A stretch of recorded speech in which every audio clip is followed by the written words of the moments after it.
Frankly, my dear, I don't give a damn. Gentlemen, you can't fight in here. This is the war room. Yippee-ki-yay, motherfucker. There's no crying in baseball. To infinity and beyond.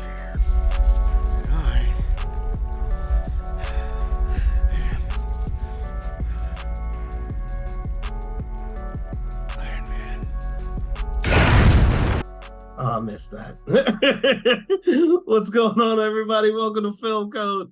My name is Phoenix Cloud, and joined once again, finally, are the two greatest co-hosts in the world. Welcome back, Zach Sneef. Zach, how are you, sir? Man, I'm doing great. I feel like I haven't seen you guys in forever, so I'm excited to get to talk to you guys about a movie today. Yeah.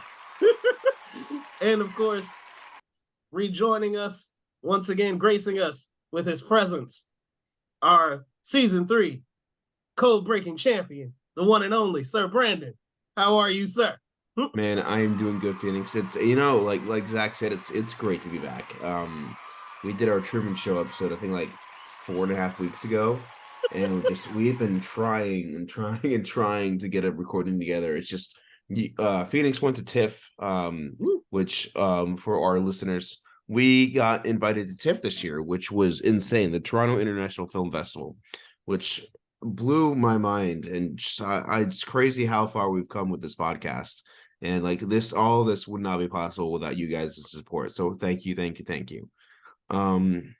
yeah, it's gonna be back, Phoenix. I'm excited to dive into the movie we're talking about, and yeah, it's good to see you guys. Yeah, man. A 4-week hiatus. I forgot what you guys look like. And of course, now that we're back, I must remark that Zach still has wonderful hair. So TIFF was amazing, long, arduous, but saw some incredible movies that will eventually be making their way to audiences, hopefully this year. I'll mention one of them in my What's Good because it was probably my favorite movie of the entire festival. But yeah, we'll get to that. We are officially kicking off our spooky season. October is around the corner, and we decided we're going back and revisiting some classic horror films, and we start with probably one of the greatest, Alfred Hitchcock's Psycho. Here we have a quiet little motel, when in fact it has now become known as the scene of the crime. This is I can't believe I'm saying this. I kind of feel embarrassed saying this. This is my very first Alfred Hitchcock film. I've not seen any of Hitchcock's work. So diving in on what is probably one of his most iconic films was a nice little stepping stone, I guess you could say, into Alfred Hitchcock. So this was a very exciting time for me. Brandon, what about you? Had you seen Psycho before? I had not seen Psycho before. Yeah. So diving into this was really, really good to watch. However, this was not my first Alfred Hitchcock film. I know I need to watch Hitchcock, but my very first Hitchcock film, which I think is in my top 20 of all time, is North by Northwest. I love that movie. And we need to save that. We need to make that a whole recording because that movie is just really well done. But yeah, no, Psycho, this was a first time viewing for me. I've been pushing it off forever. I had seen, I guess you can call it the memes, because I mean, meme culture gets everything nowadays. But yeah, no, I had watched so many clips from this movie, but I had never sat down and watched the full thing until now. And yeah, I was really, really satisfied with it. It's amazing too, because it's like I feel like I know this movie through the memes, but then when I sat down and watched it, I realized I was like, oh, I have no context for any of this. So yeah, it was an interesting experience. Zach, what about you? Is this your first viewing of Psycho? It's my first viewing of any Alfred Hitchcock film. I haven't watched any before this, so Nice. Yeah, I really wasn't sure what to expect going into it. And I actually haven't seen any of the memes from the movie. Mm. So, So this was all brand new to you. oh yeah, it was all brand new. It was great. Well, yeah. So, yeah, we're all looking through at this movie through wide eyes. First time, like, yeah, this is my first Hitchcock. I don't know why it's taking me so long to watch Alfred Hitchcock films. I've heard about Rear Window and Vertigo and North by Northwest, which I think I'm gonna go on a Hitchcock spree probably a little sooner because yeah, like I think he's probably one of our more celebrated directors, and I've seen so few of his work. But Psycho stars Janet Leigh, and I have to get this guy's name because he was in a lot of Psycho movies. Anthony Perkins also stars John Gavin and Vera Miles and Martin Balsam. So this story is about a real estate clerk named Marion Crane, who,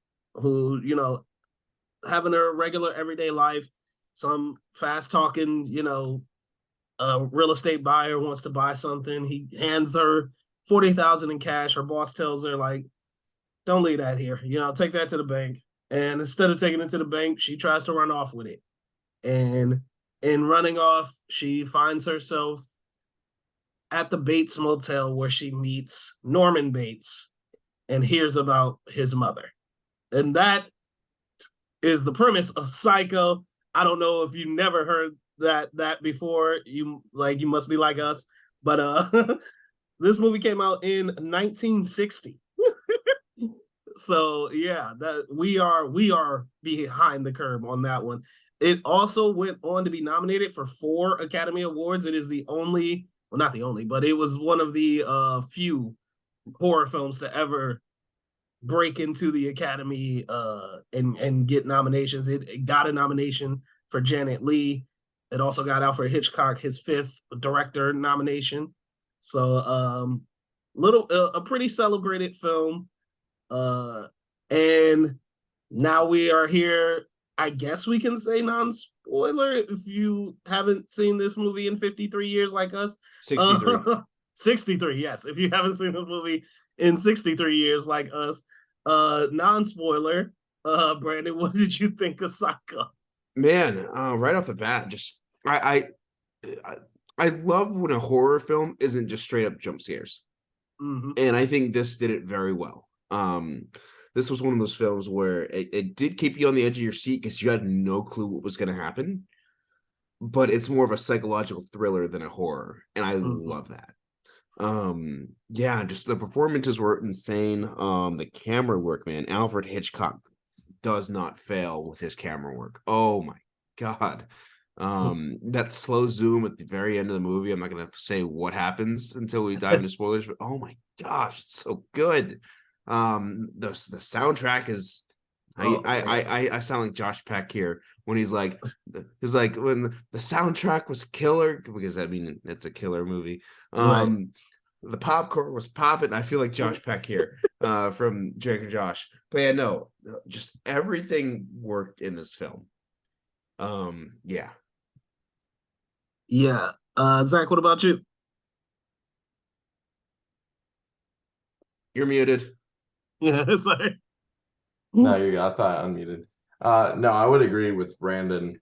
And I mean, I was really surprised. I went in not, like I said, not sure what to expect. And I will say the one thing I do recognize, funnily enough, which we should talk about this, is the music. The score. I've heard that so many places. I never realized, oh, that's from Psycho. Right. Yeah, that Yeah. dun dun dun. Like, I didn't realize that came from that movie. And It's a very iconic score. that's what I was gonna say. Yeah, Bernard Herrmann did it. Yeah, that was great. I love that score just because it is so iconic, and I never realized that's where it came from. But yeah, the movie was fantastic. I mean, if I'm thinking watching this back in 1960, like, not seeing anything like we've seen today. I mean, this had to be a banger. Like, had to be like something no one's like really seen. So, I mean, Alfred Hitchcock really was visionary in like what he wanted to do. And obviously, so many people have followed in his footsteps since the release of Psycho with horror films, thriller films, and stuff like that. So, overall, I thoroughly enjoyed the movie. And yeah, I'm excited to talk about it. Yeah, like yeah, that score, like, yeah, obviously Bernard Herrmann, iconic score. That was probably the only name I recognized when the credits rolled out, like outside of Hitchcock. I was just like, I don't know any of these people. I don't know, what I'm saying? Obviously, this is 1960. I don't have the context for it. But you're 100% right in how it was received in 1960. Like, horror films were really different in that era. Like, they were very much what we would consider B-movie schlock today. That's all they were. Yeah. You know what I'm saying? Like, the movies that were coming out around that time, the horror movies that were coming out around that time, we wouldn't even consider B movie. We'd be like, those are C and D movie, like type of schlock that they have now. So Alfred Hitchcock was known as a master of horror and suspense, and Psycho was huge, like huge in terms of like how it played in the theaters. Like, Janet Leigh was a big star at the time, and the fact that she's killed like 40 minutes into the movie was unprecedented. Mhm. Like, the idea of killing off your big star midway through the movie was so unprecedented that Hitchcock put in, like, for his like promo for the film, he put in like, you couldn't be late to the theater. like if you were late to the theater, you weren't admitted, because you might risk not seeing this character anymore. So like, that was something that they put in the promotion, just because of doing something like that.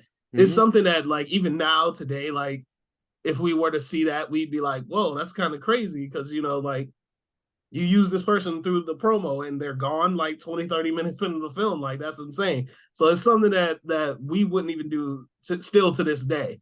Like, I think of like a movie like Ready or Not with like Samara Weaving. Like, imagine if, all the promo that you saw building up to that movie, imagine if she was gone in like the first 30 minutes. Like, you know what I'm saying? So it'd be like kind of crazy. But yeah. Zach, have you seen Ready or Not? I don't know if I have or not. Dude, that's worth a watch. It's a fun movie. Yeah, I don't know if I have. Yeah. But little fun fact. I actually visited Universal Studios Hollywood last year and did the backlot tour. And they drove me past the Base Motel and the house, like exactly where Psycho was filmed. And oh my God, cool. That was so cool to see prior to even seeing the movie. But like, after seeing the film, I'm like, oh my God, I can't believe I've seen those places and I've been there. That's awesome. That's cool. Like that's just too cool. I would love that. And like, the crazy part to me is that he couldn't get this movie made. Like, studios legit didn't want to make Psycho. What? Which is absurd. That's crazy. He had to pay out of pocket to make this movie. And you got to be like, I don't know, maybe it turned out for the better, because he didn't have a lot of studio interference. He didn't, he got to use his own techniques, without a lot of oversight. And sometimes that doesn't work. But I mean, when you're dealing with Alfred Hitchcock, I mean, yeah. like stellar. You mentioned like the direction of this movie. Like, Alfred Hitchcock getting his 5th director nod is completely warranted, because the stuff he does in this movie, like directing wise, the shots, the angles, just the way that it's done is pristine. like it's so well done. Like I don't want to jump to that scene, but like just the way like he hides characters and shadows and stuff, it's really, really well done. And you know, as a horror film, which you mentioned like this is, but kind of isn't, like we don't see a lot of blood. Like for that era, obviously, like you don't really need it, but like, you know, we're so used to like gratuitous bloodletting. So like, but for this movie to work, the blood isn't vital, right? We just need to see the character reactions and how it's done and stuff like that. And I think he just shot it incredibly well. Yeah, I was gonna say he doesn't need a lot of blood because I was watching that movie and I was like, I don't know about you guys, but for me, I was like nervous the entire movie. I was just like, is something gonna happen? Like I was waiting for the jump scare, and that's what tells you I'm like trying to prepare myself. Because Right. that's what so many movies today do. And I'm like, okay, wait, is it coming now? Is it coming now? And it never does. But you're just like anticipating it. And it's just like, what the heck? Yeah. That's what makes this film so great. Yeah. Current day too. Is because your brain is conditioned to be like, okay, this is a horror movie. I'm gonna expect the music to stop, the slow camera zoom, and out comes something. No. Because we're so conditioned to that, it's like a breath of fresh air. Absolutely. I was stressing out the entire movie. I'll tell you what scene actually stressed me out was the conversation between Marion and Norman when she's there, like when they're having dinner, and like she mentions about like putting his mother away in like a home or whatever, and just the way that he snaps, right? Right at that comment, I was just like, whoa, bro! Like, dude is like Anthony Perkins. Surprisingly, did not get an Academy Award nomination for his role here, which is the most insane thing ever. But the way he carries this film is impeccable, like truly impeccable. The way he slides from, you know, awkward, quirky, you know, not really all the way there guy to like full blown psychopath is really kind of impressive. I do think one thing that would have been cool that we don't see is anytime he's like voicing the mother, it's always off screen. Right, like we never really get to see him embody his mother. That I think would have probably gotten him the award. But like, I just think that concept of him being so psychologically broken that he feels that he's both himself and the mother at once would have been interesting to see, especially if shown. But again, that might have taken away from the mystery of it, the thriller of it. So I get why it wasn't done, but it's still a cool aspect. That scene where he comes out in his mother's clothing, he's like, I'm Norma Bates. Norma Bates. I was like, holy Jesus. At least he didn't say he's master. Yeah. I mean, like, oh my God, I get it. It's okay. I got it. Tism brain took a second. What a terrible thing. But all right, let's go ahead because we're getting there. So let's go ahead and break the. Spoiler alert!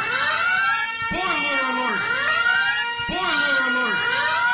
Spoiler alert! Seal. We're officially talking spoilers for Psycho. If you are like us and have waited 63 years and still have not seen the movie, check it out.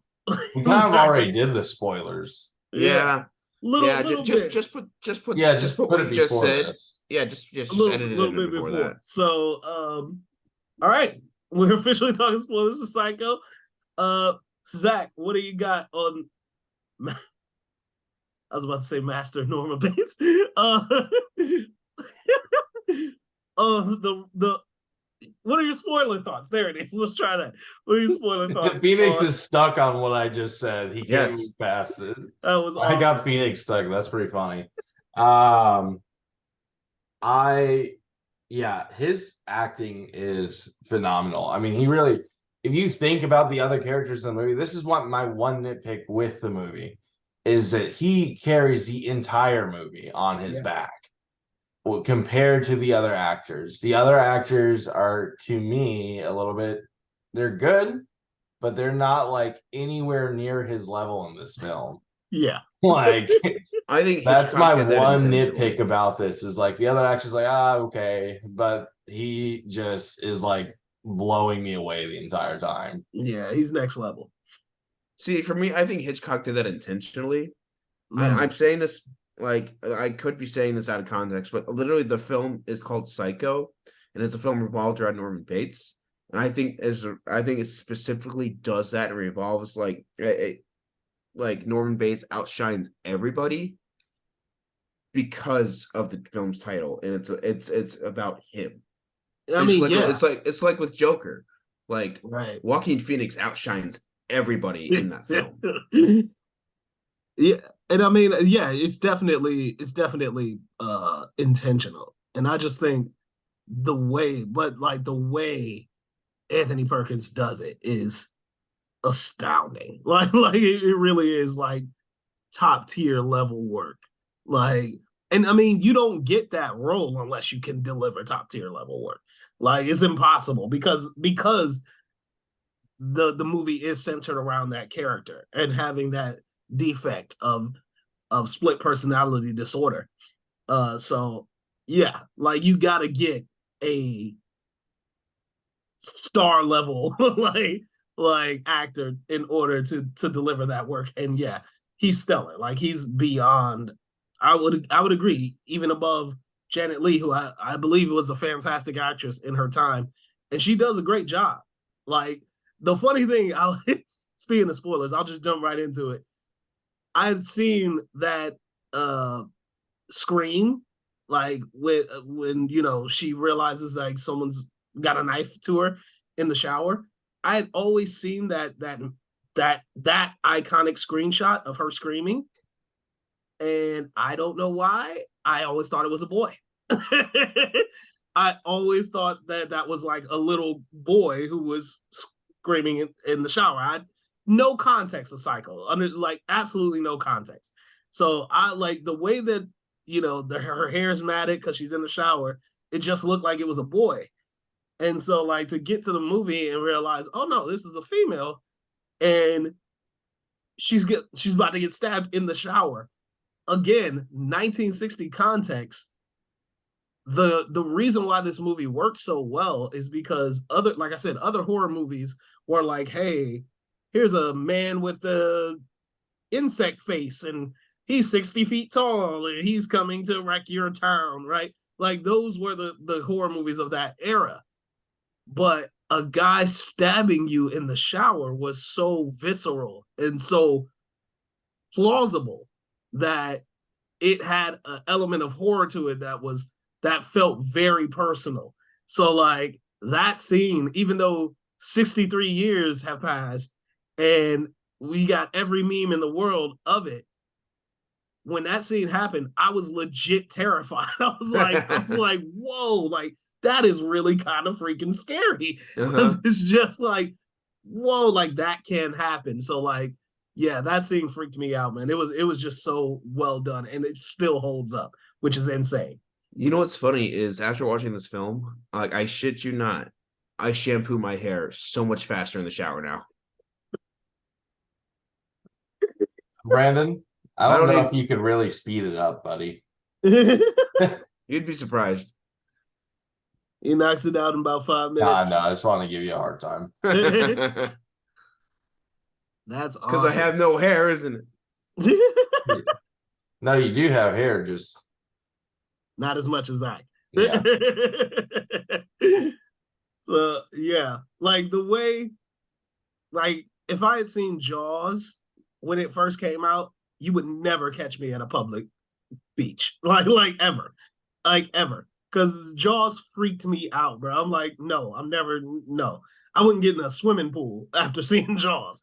So I'm like, I can only imagine like seeing Psycho, at the first time. I'm like, how do like I wouldn't shower at all with a shower curtain, like no, like I need to see what's happening around me because Wear that's some too goggles much. in the shower. Right, like yeah, I'm just completely freaked out about it. And I will say, I've seen some great horror movies since then. Obviously, we've had some great stuff.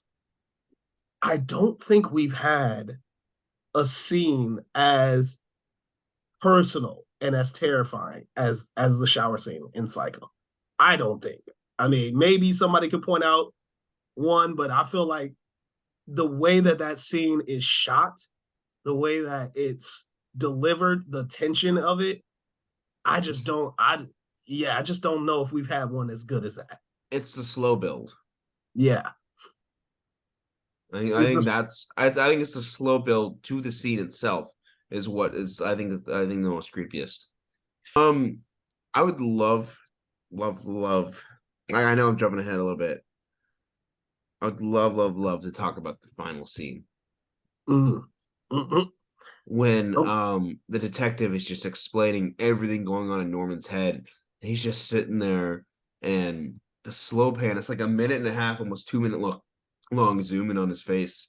And he goes from just a straight face to like a really, really crooked smile at the end, and he just looks ready to kill again. I'm like, oh my God. Now see, I was like, I'm gonna give my final ratings now. I was teetering on like a 4.5 until that final shot.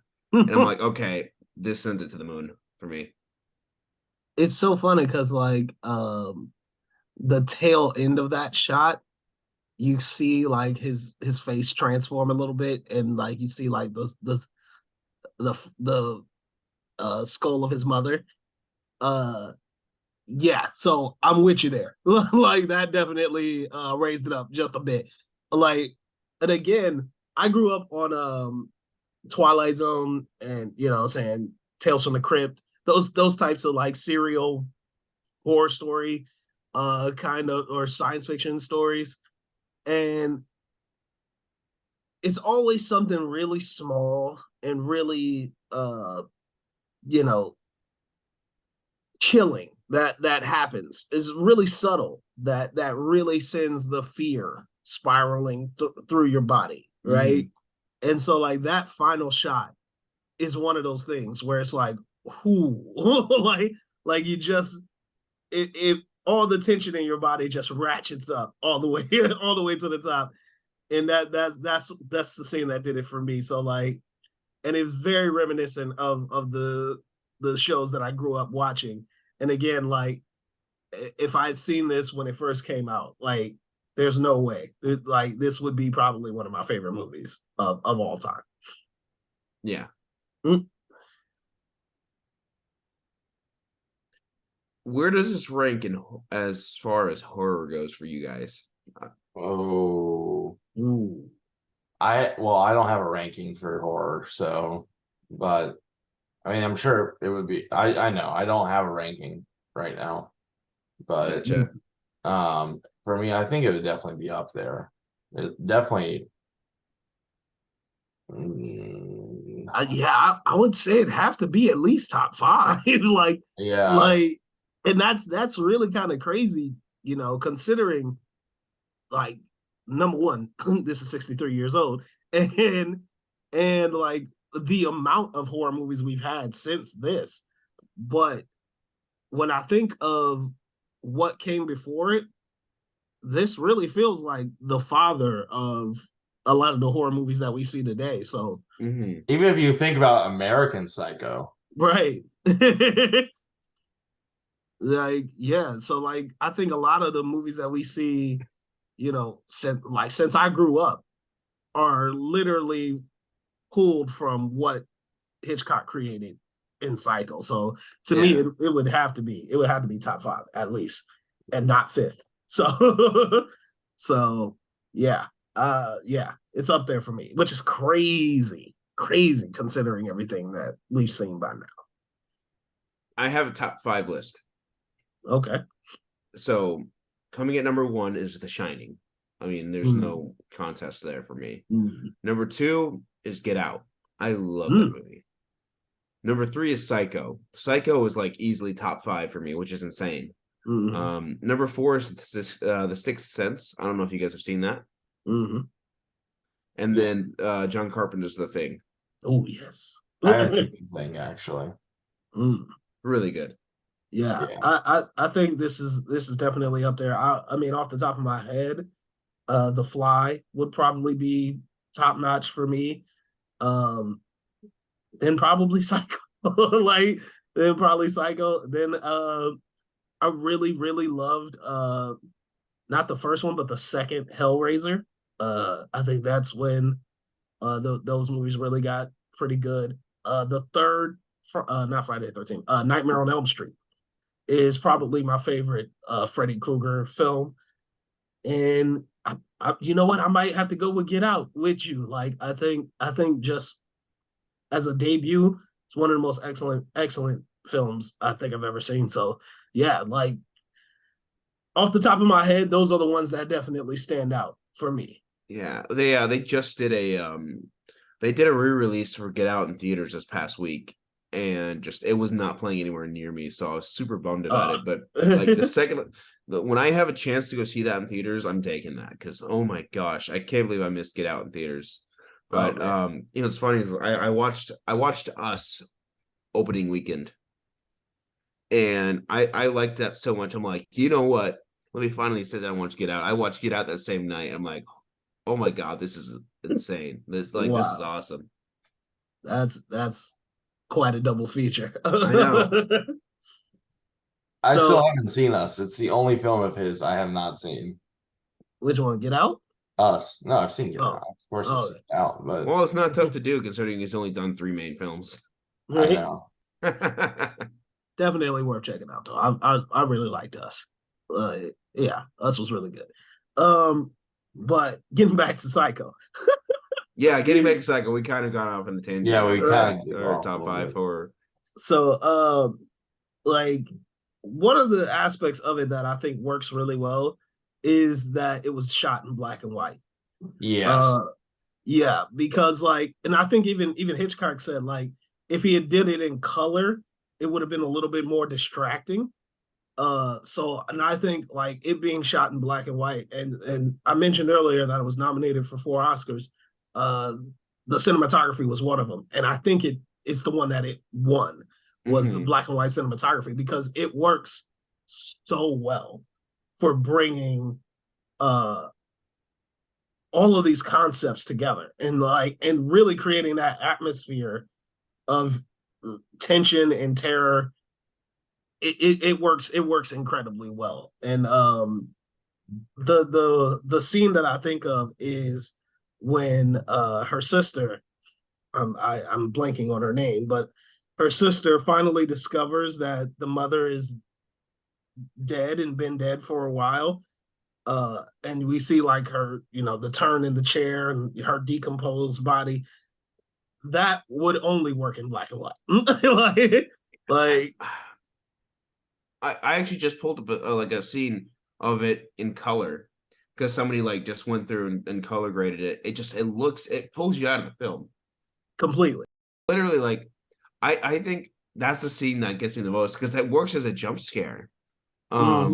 Is when she turns the mother Norma Bates around and she's like just decomposed corpse, and then Norman comes out in Norma's clothes. And that I feel like that works as a jump scare because you're like, what the hell just happened? You're like, wait a second, hold on, what am I looking at here? And especially because like me personally, it's been 63 years, right? The reveals of this movie have been out there, right? Like I knew obviously the mom was dead, that Norman was pretending to be her and all of that. But seeing it in context, right? And that took me back to 1960. And I was like, ooh, imagine if you didn't know all of this previously. Like, that has to be one of like the top 10 best like horror movie twists, right? Mhm. Like of all time is that Norman was pretending to be his mother. And like as much as I had seen, parts of the movie, I will tell you what part of the movie actually kind of made me jump was the death of the detective, because I didn't know that happened. Like I had no idea that happened. I knew about the shower scene. I knew that his mom was dead. That was all I knew. So when that scene happened, I legitimately like jumped, because I was like, oh, like like that was just one scene that wasn't, hadn't been paraded around this entire time. So it was the one scene that I didn't know was actually going to happen in the movie. So that really worked as well. Again, so many like interesting aspects of this film, especially coming so many years later and still finding, unique ways to surprise me. So again, I just dug it. Mm-hmm. Yeah, I love this film so much, just on a technical standpoint, on a theatrical standpoint. It's just I keep saying it's so well done. It's just this entire film, it's just perfect. Yeah, I'm gonna agree with you guys on the black and white too. I don't think I could picture myself watching it. It makes it more eerie when you watch it in black and white. And like they did 3 sequels. I don't know if y'all knew that. Yeah, they did 3 sequels of Psycho. Was it by Alfred Hitchcock? No, absolutely not. This man, I don't see this man ever making a sequel in his life. Yeah, like he did the original, and then they did 3 sequels, all of which Anthony Perkins does appear in. So that's yeah, I know. That's it's just crazy. like when they did American Psycho 2. Oh, they did that? Yes, they did. Oh wow. They did. Yeah, I didn't even know they did an American Psycho 2. I didn't even watch it. I will forever refuse to watch a sequel like one of those. No way. Yeah, so they did Psycho 2 in 1983, which was directed by Richard Franklin. Then they did Psycho 3 in 1986, which Anthony Perkins himself actually directed. And then they did Psycho 4 in 1990, which was done by Mick Garris. So yeah, they tried to keep this thing going, man. So when you got a really hot franchise, you know how studios are. And I need another one.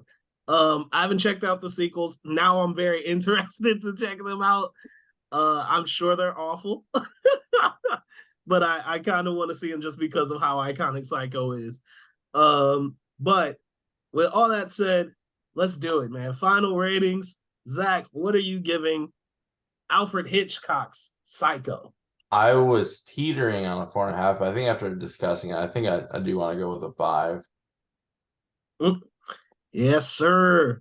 Brandon, I already know, but what is it? Solid 5, like by far. There's no question. All right, I'm gonna go with a 4-star. No, I'm kidding. yeah, all the way through 5 stars.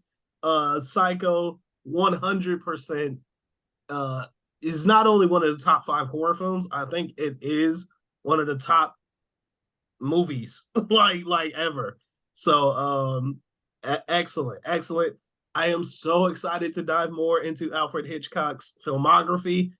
I can't wait. I'm right now, this is my number 1 because it's the only one I've seen. But I can't wait to tackle North by Northwest, Rear Window, Vertigo, all of these films, just because this guy's one of the masters, and I want to dive more into his work. So 5 stars all around from all of us on Psycho. Let us know what you guys thought of this movie.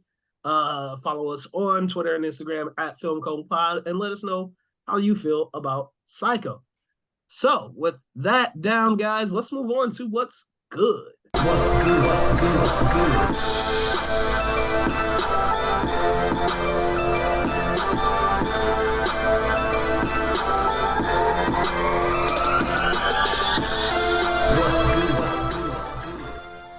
Gentlemen, it has been a long time. So hopefully we got some recommendations. Brandon, kick us off. What has been good for you, sir? I finally got to sit down and watch Old Boy. That movie was recommended to me by shout out to the cinema chat, Stoner in the cinema chat. He watched it and then immediately rewatched it again. It was that good, he said. So I'm like, okay, let me sit down and watch it. Oh my gosh, like as far as action goes and like another like psychological thriller, oh my god, that movie was so good. Yeah, this movie, like how many you know all these different films about like they have hallway scenes where it's one guy against like 50 other people. Yeah, this film did it first, and oh my god, it was awesome. So yeah, definitely check out Old Boy when you guys have a chance. Not the remake. There's a remake with Elizabeth Olsen and Josh Brolin. It's not good. Okay. Zach, what about you? So I'm still on my anime trend. Nice. Because I've been watching a lot of that recently and catch it. Because every time I finish one, everyone now who I know is like, "Oh, well, now you have to watch this one, and now you have to watch this one," and I can't keep up with it, but I'm trying. It's funny, like even I've gotten on the trend to try and it's really good. It's really good, and so one of them I'm gonna mention that I liked is Akame ga Kill. What's it? Wait, what's it called? It's called Akame ga Kill. It's Akame. Yeah, Akame, and it's Ga, not Got, Ga, Ga Kill. Mm-hmm. And it's really good. I don't want to say too much about it because it's so good that I don't want to give away anything in that story. But it just takes so many twists and turns you would never expect from a show or a movie, and in the end you're just like mind blown by the entire thing. So if you haven't seen Akame ga Kill, I recommend checking it out. I think it's only, I want to say 2 or 3 seasons.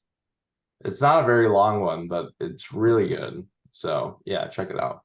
That is one I believe my brother has recommended to me that we watched the first season of. I was enthralled with that one. So I will go back and finish that one out because that was really good. So for me, like I said earlier, just got back from TIFF. My first time ever going to Toronto as an adult, which was insane. Their traffic is the stuff of nightmares, however. Do not recommend. But the festival itself was amazing. So many great films. So many that I missed actually that apparently were the hits of the festival, which I can't wait to see. But of what I saw, the movie that I am highly recommending is the movie Origin, directed by Ava DuVernay, starring Academy Award nominee Ingenue Ellis and Niecy Nash-Betts. It is phenomenal. It is a lot of a movie. It really like a lot of a movie. It was very interesting being there because of its subject matter. I saw a lot of people walk out, and I felt bad for them because as the movie continued, like it was some vital storytelling that I think you missed if you walked out of that movie early. So highly recommend checking out when it comes out, hopefully this year. Fantastic movie. A lot of movie, but fantastic. So Origin, directed by Ava DuVernay, is my what's good for you. I hope you all get a chance to see it. So that's Origin for me, Old Boy for Brandon, and Akame ga Kill from Zach. You cannot go wrong in that lineup. Hope you check all of those out. And that has been what is good from us here at Film Code. And now it is that time. My mom always said life was like a box of chocolates. You never know what you're going to get. You're gonna need a bigger boat.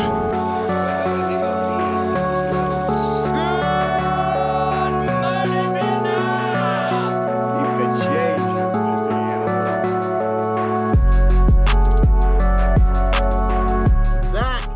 Sir, you have had the code word for 4.5 weeks. And here it is. So the code word is secret. The movie came out between 2000 and 2010. The lead actress worked with Tarantino before, and the director worked with an actor who was in a Best Picture nominated movie for the 94th Academy Awards. All right. Who's leading? I think we're both tied, right, We're Brandon? both tied. So that means I get the pleasure of going first. Yay. You sound really excited, Phoenix. Yeah, I was hoping Brandon would go first so I'd have some more time to look. So you can piggyback. No, man, I was still looking. I have a guess, but I do not believe it is correct at all. I feel like I misunderstood the direction, the clues, but here we go. Okay, so my movie is from 2005.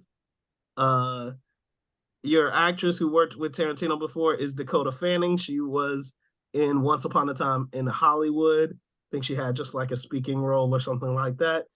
Your director was Steven Spielberg, whose film West Side Story was nominated at the 94th Academy Awards.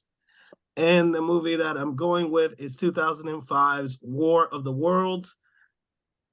It is my best guess based off of the clues. I have not seen this movie. I don't know if there's a secret involved in it, but that is my guess, and I'm sure it is wrong. So there we go. War of the Worlds. From me, Brandon. What do you got? I'm going to assume I'm wrong too, but I think we both went with alien invasion related films.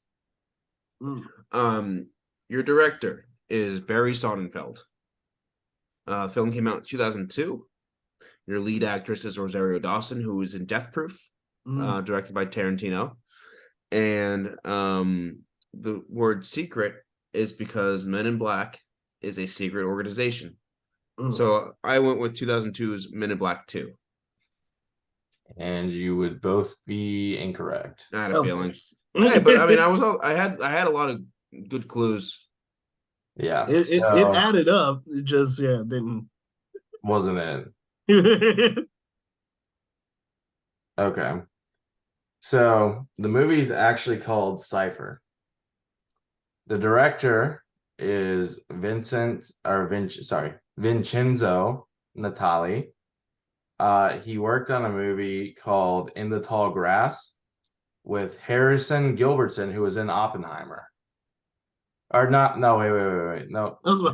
No, wait. That's not the same. Hang on.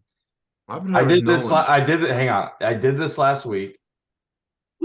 I know. Crap. I know it. Dang it. Hang on. No. Don't give up on me. No, don't give up on me yet, because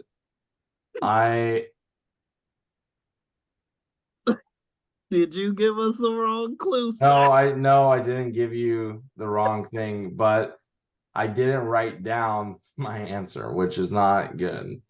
So now I'm like, who the heck? Crap. We about to win by default. You're not about to win. Nah, give me a second. I'll figure this out. But anyways, let's go back to lead actress that worked with Tarantino in the film. There is in the film Cypher, Lucy Liu, and she was in Kill Bill. Right. And then as far as the director goes, he did work with someone who was in the 94th Academy Awards. I need to find the freaking actor who I had it and I lost. Oh, it was, David Hewlett from Nightmare Alley. So what? Yeah, he worked in a film called Cube with David Hewlett, who's from Nightmare Alley. That's who it was. My mistake. And the movie was released in 2002. And it's the reason it's called Secret is the synopsis says an unsuspecting, disenchanted man finds himself working as a spy in a dangerous high-stakes world of corporate espionage.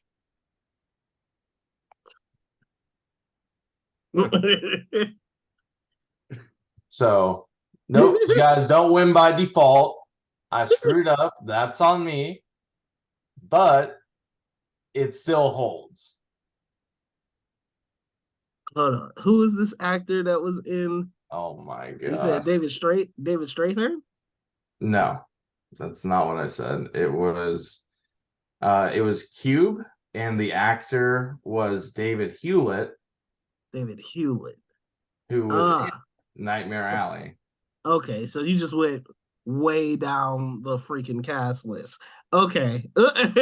Yeah, pretty until I found Oh, okay. Yeah. All right. But it worked. Your clues were misleading, sir. They weren't very misleading. How are they? It's literally he worked with someone who was in an Oscar nominated. Yeah. But yeah, you went with like the 19th person on the cast. But would you have done it if you had the chance? Phoenix doesn't do that. I don't do it. Disgraceful. Yeah, shame. Shame. You guys do that, but okay, Shame. We're gonna pretend like that's never happened on here with either of you. Shame. Nothing but shame. I'd like proof, please.